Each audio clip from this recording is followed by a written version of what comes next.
நாடாளுமன்றத்தில் சர்ச்சைக்குரிய வக்பு சட்ட திருத்த மசோதாவை மத்தியில் ஆளும் பாஜக தலைமையிலான தேசிய ஜனநாயக கூட்டணி அரசு தாக்கல் செய்தது. இஸ்லாமியர்களின் மத சுதந்திரத்தில் தலையிடக்கூடியதாக விமர்சிக்கப்படும் இந்த மசோதாவை எதிர்க்கட்சிகள் முழு வீச்சில் எதிர்த்துள்ளன. வக்பு என்றால் என்ன, வக்பு வாரியத்தின் சொத்துக்கள், வக்பு வாரிய சட்ட திருத்த மசோதா என்பது என்ன உள்ளிட்டவைகளை காணலாம்.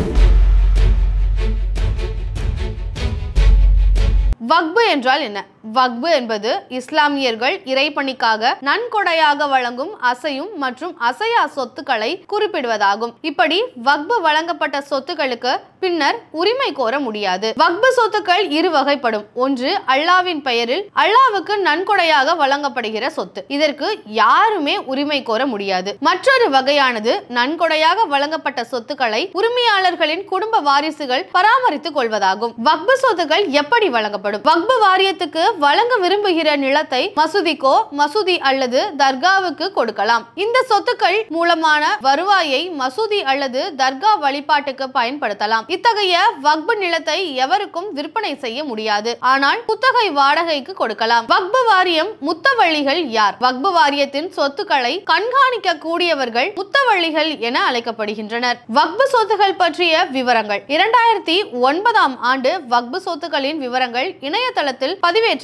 செய்யப்பட்டது. மொத்தம் 8,72,324 அசையா சொத்துக்கள், 16,713 அசையும் சொத்துக்கள் வக்பு சொத்துக்களாக இருக்கின்றன. இவற்றில் 15 மாதங்களில் 97% வக்பு சொத்துக்கள் இருக்கின்றன. ஊபியில் மட்டுமே 2,32,457 வக்பு சொத்துக்கள் உள்ளன. ஒடிசாவில் 10,314 வக்பு சொத்துக்கள் இருக்கின்றன. இவற்றில் 39% வக்பு சொத்துக்கள் மட்டுமே எந்தவித வில்லங்கமும் இல்லாதவை. 50% வக்பு சொத்துக்கள் குறித்து உறுதியான விவரங்கள் இல்லை. 7% வக்பு சொத்துக்கள் ஆக்கிரமிக்கப்பட்டுள்ளன.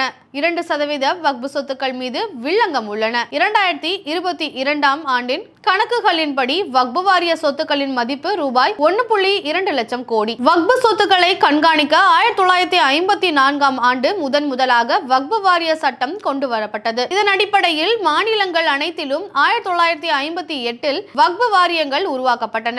1954ஆம் ஆண்டு கொண்டு வரப்பட்ட வக்பு சட்டத்தில் 1995ஆம் ஆண்டு முக்கியமான திருத்தங்கள் மேற்கொள்ளப்பட்டன.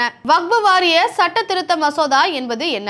1995ஆம் ஆண்டு வக்பு வாரிய சட்டத்தில் சில திருத்தங்கள் மேற்கொள்ளப்படுவதுதான் வக்பு வாரிய சட்ட திருத்த மசோதா 2024 ஆகும். 5 ஆண்டுகளுக்கு குறையாமல் இஸ்லாமை பின்பற்றிய ஒரு நபர் மட்டுமே வக்பு வாரியத்துக்கு சொத்துக்களை வழங்க முடியும். வக்பு வாரிய நிலத்தை அளவீடு செய்யும் அதிகாரம் கூடுதல் ஆணையரிடம் இருந்தது. இந்த அதிகாரம் தற்போது மாவட்ட ஆட்சியரிடம் வழங்கப்பட்டுள்ளது. மத்திய வக்பு கவுன்சில், மாநில வக்பு வாரியங்களில் முஸ்லிம்கள் அல்லாத 2 பிரதிநிதிகள் இடம்பெறுதல் அவசியம். வக்பு வாரியத்தில் முஸ்லிம் பெண்களுக்கு இடம் தர வேண்டும். முஸ்லிம்களில் உள்ள போஹ்ரா, அஹகானி பிரிவுகளுக்கும் தனி வக்பு வாரியம் அமைக்கப்படும். வக்பு வாரிய சொத்து எது என்பதை முடிவு செய்யும் அதிகாரம் இனி அந்த அமைப்புக்கு இல்லை. வக்பு தீர்ப்பாயமே இறுதி முடிவு எடுக்கும். வக்பு தீர்ப்பாயத்தில் ஏற்கனவே 3 உறுப்பினர்கள் இடம்பெற்றிருந்தனர். இனி வக்பு வாரிய தீர்ப்பாயத்தில் 2 பேர் மட்டுமே உறுப்பினர்கள். இந்த தீர்ப்பாயத்தின் முடிவுக்கு எதிராக 90 நாட்களுக்குள் உயர்நீதிமன்றத்தில் மேல்முறையீடு செய்யவும் முடியும். வக்பு நிலத்தை ஒருவர் 12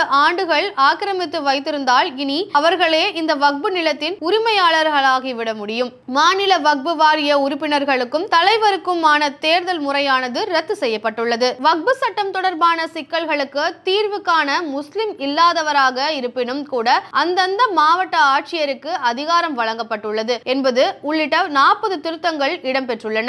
வக்பு வாரிய சட்ட திருத்தத்திற்கு வந்த முதன்மை எதிர்ப்புகள். 5 ஆண்டுகளுக்கு குறையாமல் இஸ்லாமை பின்பற்றிய ஒரு நபர் மட்டுமே வக்பு வாரியத்துக்கு சொத்துக்களை வழங்க முடியும் என விதியால் முஸ்லிமே அல்லாதவர்களால் வக்பு வாரியத்துக்கு தரப்பட்ட சொத்துகள் செல்லாது என்ற நிலைமை உருவாகும். வக்பு வாரியம் மற்றும் மத்திய கவுன்சிலில் பிற மதத்தவரும் இடம்பெறலாம் என்கிற போது ஏன் பிற மதங்களில் இஸ்லாமியர்களுக்கும் இடஒதுக்கீடு தரப்படுமா என்ற கேள்வியானது எழுந்துள்ளது.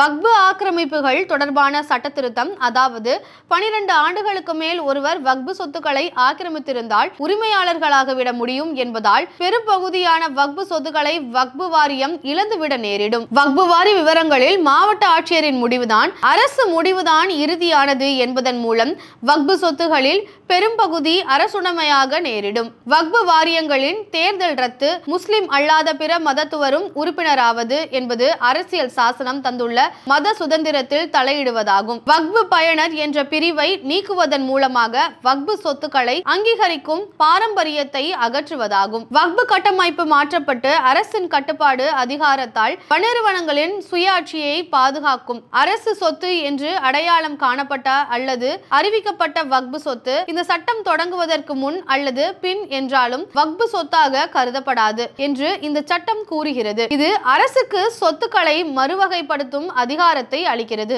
வக்பு வாரிய சட்ட திருத்த மசோதா நாடாளுமன்றத்தில் தாக்கல் செய்யப்பட்ட போது எதிர்க்கட்சிகள் கடுமையான எதிர்ப்பு தெரிவித்தன. இதனை அடுத்து நாடாளுமன்ற கூட்டுக்குழுவின் பரிந்துரைக்கு இந்த மசோதா அனுப்பி வைக்கப்பட்டது. இந்த நாடாளுமன்ற கூட்டுக்குழுவில் மொத்த 31 எம்பிக்கள் இடம்பெற்றிருந்தனர். ஆனால் நாடாளுமன்ற கூட்டுக்குழுவில் எதிர்க்கட்சிகள் முன்வைத்த 500க்கும் மேற்பட்ட பரிந்துரைகள் நிராகரிக்கப்பட்டன.